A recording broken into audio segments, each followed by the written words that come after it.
Сәлем достар, бүгін біз сіздермен бөдененің жұмыртқасын қуырамыз. Ол үшін бізге су керек. Суды қайнатамыз. Және біз қазір 10 жұмыртқаны қайнататын боламыз. Оған 4-тен 1 ас қасық тұз саламыз. Және бөдененің жұмыртқасын ақырындап ішіне енгіземіз. Суымызға саламыз. Бөдененің жұмыртқасы тауықтың жұмыртқасына қарағанда 4-5 есе кішірек. Дегенмен көлеміне қарамастан ол адам ағзасына өте пайдалы.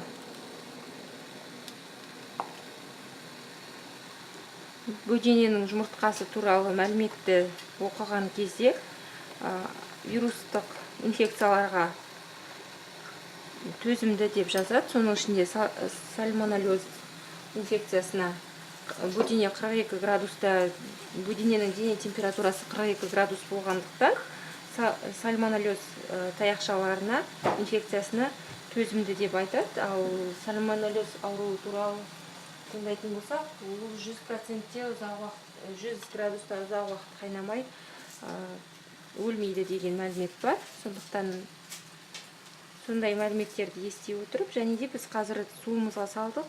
Отын ақырындатып 5 минут көлемінде қайнатамыз.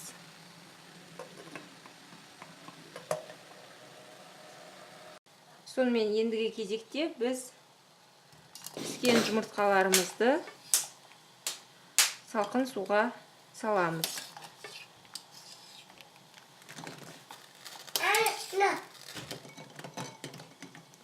Қазір біз піскендігін тексеріп көретін боламыз.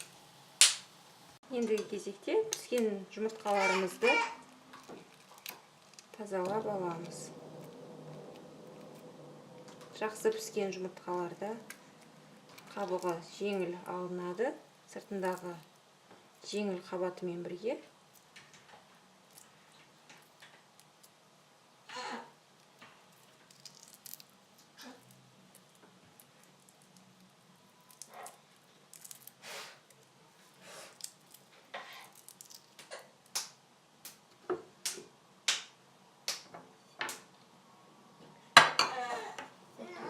Келесі ыдысымызға сала береміз. Біздің жұмыртқаларымыз дайын. Астарыңыз дәмді болсын.